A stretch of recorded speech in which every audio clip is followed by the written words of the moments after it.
तहिया हम तुम एक लोहू एक प्राण व्यापै मोहू।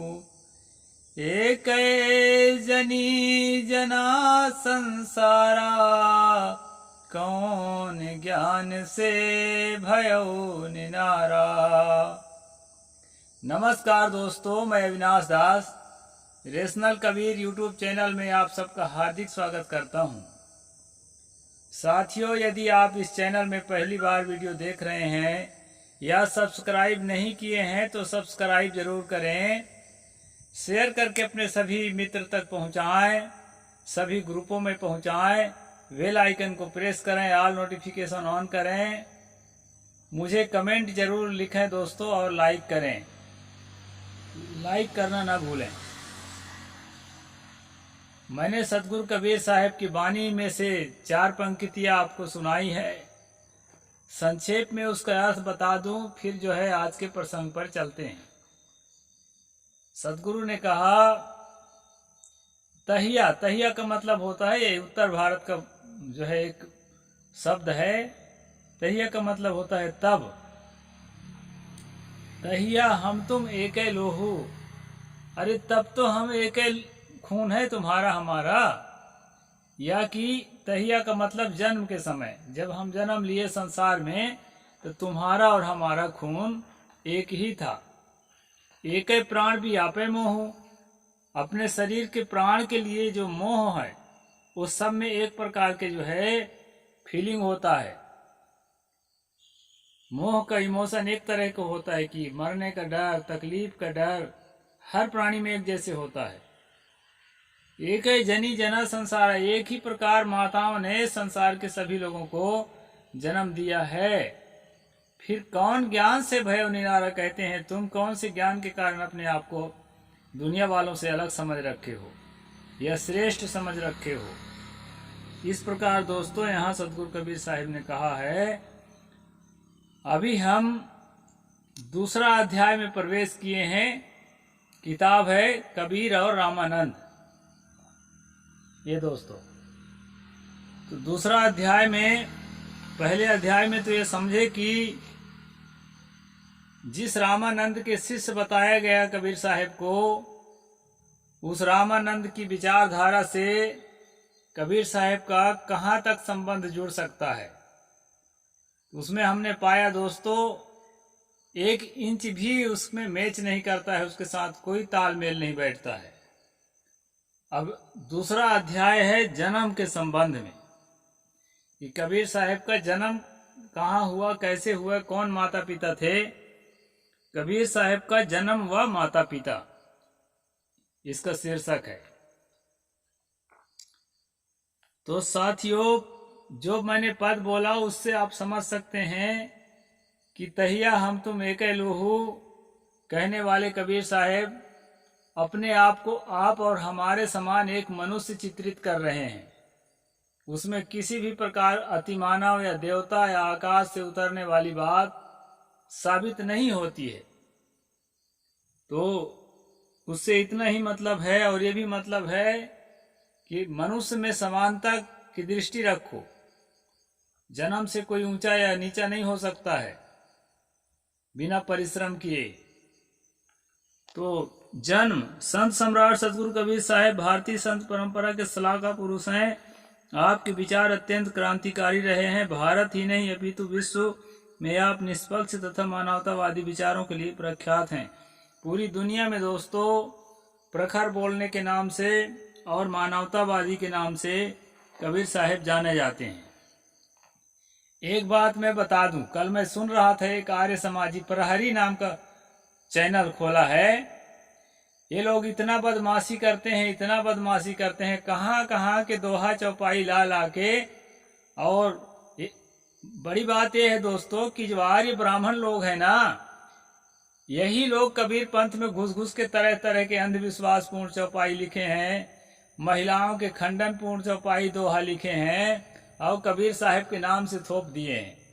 और उसी को पढ़ पढ़ के और उनकी तौहीनी करके और अपना जो है अपने आप को दयानंद सरस्वती को बहुत बड़ी चीज़ समझाना चाहते हैं। दोस्तों, अभी जो काम मैं कर रहा हूँ इससे थोड़ा समय आप इंतजार करिए, फिर मैं सत्यार्थ प्रकाश को भी आपको सुनाऊंगा। कितना ज्ञान रहा दयानंद जी का समझ में आ जाएगा। और जिसको ज्ञानी कहा गया है, घोर अंधविश्वासी था और भटका हुआ इंसान था। कबीर साहब ने जो कहा है, दाने दाने पर खाने वालों का नाम लिखा है, किसी चीज में आग में मत डालो किसी चीज को। और वो लोग रोज आग में डालते हैं खाने पीने की चीजों को। और वही दयानंद का ज्ञान था। और अकरबाजी, दूसरा ज्ञान उनका अकरबाजी और बर्बरता, कि दुनिया में सब झूठे हैं, वही भर सच हैं। उनके अंदर जो भी है सब सच्चाई है। इस प्रकार से एक बर्बर इंसान था। उसको मैं उन्हीं की किताब सत्यार्थ प्रकाश से साबित करूंगा, लेकिन अभी थोड़ा सा समय लगेगा। दोस्तों, आज का ये प्रसंग नहीं है। आज का प्रसंग ये है कबीर साहब के जन्म और माता पिता। कबीर साहब ने कहीं भी अपने आप को सत्यलोक या परमात्मा या इस प्रकार कोई चीज नहीं बोला है। ये ब्राह्मण लोग ही वैसा लिखते हैं और उनको जो है गलत साबित करने के लिए उसी को हवाला बना के प्रमाण देते हैं। प्रमाणिक कबीर वाणी में ऐसा कुछ नहीं है। इसमें साफ साफ उन्होंने अपने आप को इंसान बताया है। तो दोस्तों, कुछ नकली कबीरपंथी होते हैं जो इंसान न समझ करके कुछ और समझते हैं। तो मैं उनको भी बता देना चाहता हूं कि मनुष्य के अलावा संसार में कोई श्रेष्ठ प्राणी नहीं होता है। मनुष्य ही आखिरी है। और मनुष्य अगर अपने आप को परिमार्जित कर लिया ना, तो बड़ा बड़ा साइंटिस्ट बन जाता है। अपने आप को परिमार्जित करने का, अपने आप को उन्नत करने का आवश्यकता है, ना कि मनुष्य से अलग कोई और चीज, देवता जैसे, फरिश्ता जैसे, अल्लाह जैसे, ईश्वर जैसे कुछ होता है। ये मूर्खतापूर्ण बात है। कहीं कोई ईश्वर अल्लाह किसी को नहीं मिला है और न मिलेगा। ना कोई साकार होता, ना कोई निराकार होता। ये बुद्धिहीनता के कारण ये जो है कल्पना करते हैं और दूसरे को तौहीन दिखाते रहते हैं। तो ये बात मैं आपको बता देता हूँ। आने वाले समय में उन्हीं की किताब उठा के पूरा जो है आपके सामने रखूंगा। तो यहाँ पर हमने पढ़ा दोस्तों, आपका जन्म विक्रम संवत 1456 ज्येष्ठ पूर्णिमा को भारत के प्रसिद्ध तीर्थ स्थल एवं विद्वान की नगरी काशी में हुआ। उपर्युक्त तिथि अर्थात ज्येष्ठ पूर्णिमा को ही देश विदेश में कबीर जयंती मनाई जाती है। ज्येष्ठ पूर्णिमा को मान्यता प्राप्त कबीर जयंती है। 1456 में विक्रम संवत के हिसाब से ज्येष्ठ पूर्णिमा को कबीर साहब का जन्म हुआ था, ये माना जाता है।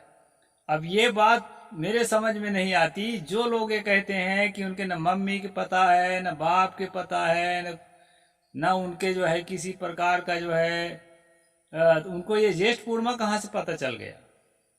दूसरी बात, कोई भी बच्चा जन्म लेते ही प्रसिद्ध नहीं हो जाता।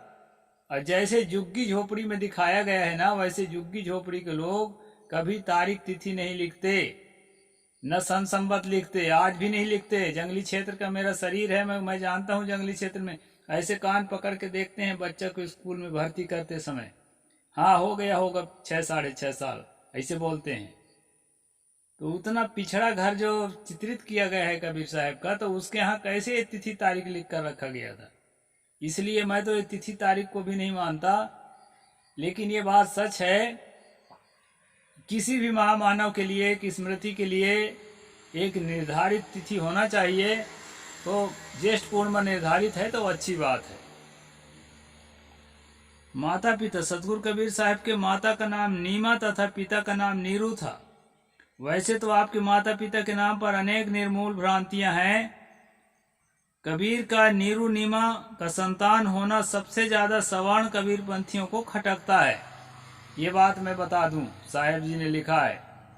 जो सवर्ण है, अपर कास्ट के लोग कबीर पंथी हैं, उनको बहुत बुरा लगता है नीरू नीमा का बच्चा होना।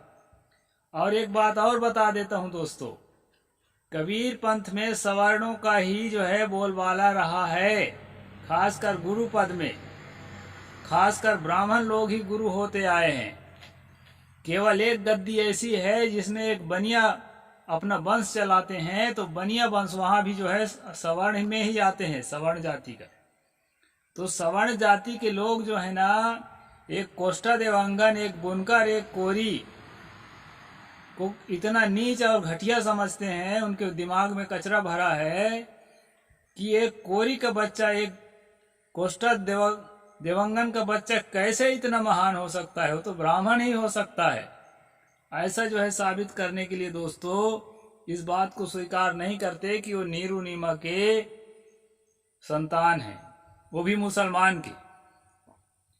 माना जाता है कि कोई बुनकर रहे हैं, वो मुसलमान में कन्वर्ट हो गए थे।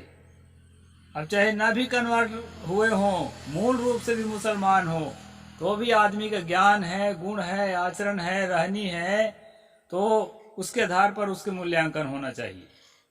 अब भारत में ऐसा मूल्यांकन नहीं होता है।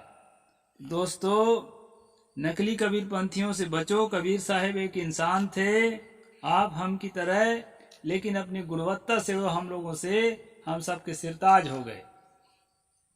इस प्रकार से यहाँ की बात है। हाँ, सबसे ज्यादा सवर्ण कबीरपंथियों को खटकता है। भारत में आंकी जाती है जात के हिसाब से। इन सब कारणों से क्या कबीरपंथी और क्या गैर कबीरपंथी, सभी लोगों में समवेत प्रयास रहा है कि कबीर को किसी प्रकार मुसलमानी खेमे में न जाने पाए।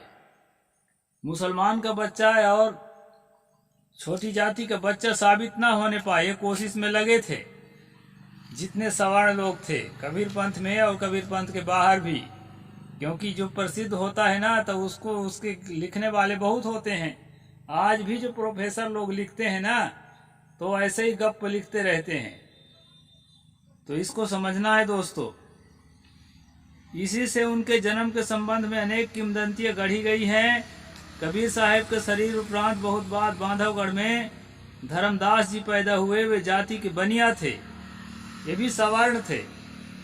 अपनी वृद्धावस्था में कबीर पंथ की ओर झुके। पहले तो वे निम्बार्कीय वैष्णव थे, बाद में कबीर पंथ में आए। उन्होंने लिखा, उतर आसमान से एक नूर का गोला, कमल दल पर वो आकर बन गया बालक। बहाना हो तो ऐसा हो, धन्य कबीर कुछ जलवा दिखाना हो तो ऐसा हो। ये कविता लिखा है वो धर्मदास बनिया, यानी धर्मदास साहेब जिसको कहा जाता है, कि आसमान से गोला उतरा, नूर का गोला, प्रकाशमय, और जो है कमल के पुष्प पर बालक का रूप धारण कर लिया।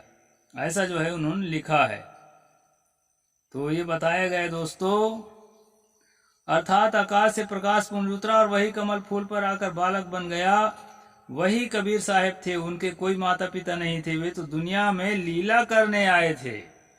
ये लीला वाली जो कंसेप्ट है ना, रामायण, महाभारत और पुराण इत्यादि में होता है कि जो कथा का जो पात्र होता है, उसके कमजोरियों को छिपाने के लिए लीला कहा जाता है, और उसके बहादुरियों को साबित करने के लिए उसको वास्तविक घटना कहा जाता है।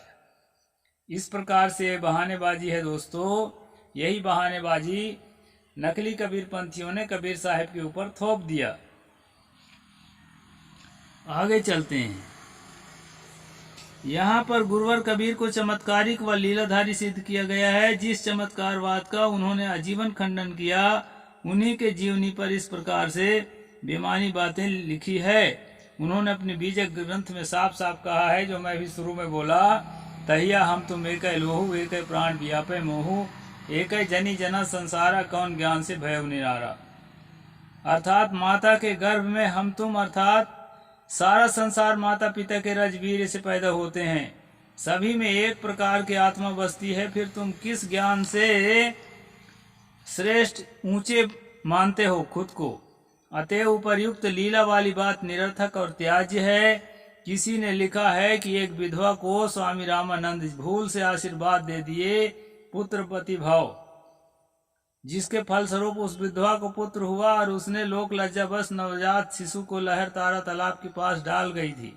बाद में उक्त बालक को नीरू नीमा उठा लाए और तथा पालन पोषण किए। वही बालक कबीर के रूप में आगे चलकर प्रसिद्ध हुआ। इस संबंध में अनेक किंवदंतियां हैं। किसी ने लिखा है, कन्या के हाथ के फफोले से उसका जन्म हुआ था। हाथ के फफोले से जन्म हो जाता है। हाँ, एक ने लिखा है, प्रतीचि नामक देवांगना और ज्योतिर्मठ के अधिष्ठाता के संयोग से संवत 1355 बिक्रीमी में ज्येष्ठ पूर्णिमा को प्रहलाद ने कबीर के रूप में अवतार लिया। वाह भाई, पुराणों में जो प्रहलाद है ना, वो अवतार ले लिया, जिसे नीरू और नीमा ने लहर तारा तालाब के किनारे पाया। किसी ने लिखा है कि एक सूती जो है बहती हुई आई और लहर तालाब में आकर फट गई। जो सीपिया होती है, उसके फट जाने से क्या हुआ कि कबीर साहब पैदा हुए। किसी ने लिखा है कि लक्ष्मी जी के गोद से पैदा हो गई। विष्णु की पत्नी लक्ष्मी, जिसका भी दिवाली में आप लोग पूजा कर रहे थे, उसके गोदे से पैदा हो गए। एक कबीरपंथी विद्वान ने लिखा है, कबीर अयोनिज अनंत जन्म के योगी पुरुष है। यह इच्छाचारी योगी है, जब चाहे जहां प्रकट हो जाए। अपनी योग माया से अनेक शरीरों को त्याग कर कायाकल्प करता रहता है और जीवन मुक्त पुरुष है। किसी ने लिखा है कि कबीर ध्रुव का अवतार है, तो किसी ने सुखदेव का अवतार है, आदि आदि बहुत प्रकार के अवतार बताते हैं दोस्तों। और अभी रामपाल जी हैं, वो कहते हैं कि वो साक्षात परमात्मा ही हैं, साकार परमात्मा। वो किसी के अवतार नहीं है, वो स्वयं परमात्मा है। जब चाहे तब आते हैं और जब चाहे तब जाते हैं। जहां तक विधवा ब्राह्मणी का सवाल है, कोई कोई कुमारी ब्राह्मणी भी कहते हैं। किसी प्राचीन ग्रंथ में इस बात का उल्लेख नहीं है। यहाँ तक कि भक्तमाल की टीका जिसके लेखक प्रियादास जी हैं, उसमें भी इस बात का उल्लेख नहीं है। यहाँ तक कबीरपंथी किसी ग्रंथ में इस बात का जिक्र नहीं है। डॉक्टर पुरुषोत्तम अग्रवाल के अनुसार कबीर के विधवा ब्राह्मणी सुत होने का उल्लेख सर्वप्रथम 1767 में में रचित नाभादास के भक्तमाल की भक्ति गुण धाम चित्रणी टीका में बालक दास ने किया। 1767 में, कहाँ 1398 और कहाँ 1767। इसके बाद विलियम फोर्ट व गार्दी द तासी तथा रीवा नरेश रघुराज सिंह भी भक्तमाल के कुछ अंशों के साथ लाया। अर्थात 1767 से पहले विधवा ब्राह्मणी पुत्र होने का कहीं उल्लेख नहीं मिलता है। फिर भी यह शब्द बाबा वाक्यम प्रमाणम हो गया, जिसे देखो वही लिख मारते हैं। कबीर का जन्म विधवा ब्राह्मणी के गर्भ से हुआ। यहाँ तक कि भारत की स्कूलों में भी वही बात दोहराई जा रही है। यह प्रभु वर्ग की सोची समझी रणनीति है, जिस पर हम विस्तार से कबीर ब्राह्मणीकरण पर चर्चा करेंगे। इस प्रकार से दोस्तों, छोटी जाति का न कहलाए, इसके लिए जितना भी कहीं फफोले से पैदा होना, कहीं गोद से पैदा होना, जितनी कहानियां लिखी गई है। भविष्य पुराण में तो कहे हैं कि वो जो है धनपाल वैश्य नाम का एक बनिया था या कुर्मी था, जो भी था। कुर्मी लोग भी वैश्य लिखते हैं और बनिया लोग भी वैश्य लिखते हैं। तो उसी के घर में जो है, जो 49 पवन है, जिसको 49 पवन पुराणों में कहते हैं, वही अवतार लेके आया और बहुत पापी आदमी था, ऐसा कहा है। वही कबीर हुआ। बाद में वो धनपाल वैश्य जो है, उसको मूल नक्षत्र होने के कारण फेंक दिया था, तो उसको नीरूनी में उठा लाए। और दोस्तों, यहाँ तक भी चंदन साहू और जो है उदाबाई साहू, जो पति पत्नी निसंतान थे, उन्हीं को तालाब में मिला। वही जो है उसको पालन पोषण करने लगे थे, फिर बाद में नीरूनीमा करने लगे। इस तरह से अनेक कहानियां आपको मिलेगी, इस बात को छिपाने के लिए कि वो नीरूनीमा के संतान हैं, गरीब अंसारी मुस्लिम जुलाहा के संतान हैं। इस बात को छिपाने के लिए ये सारी कहानियां लिखी गई हैं दोस्तों। आगे की बात जो है, इसका पर्दा हम कल खोलेंगे और पूरा स्पष्ट करेंगे कि कबीर साहब वास्तव में इंसान थे और नीरूनीमा के संतान थे। साहेब बंदगी, जय जोहार, जय भारत।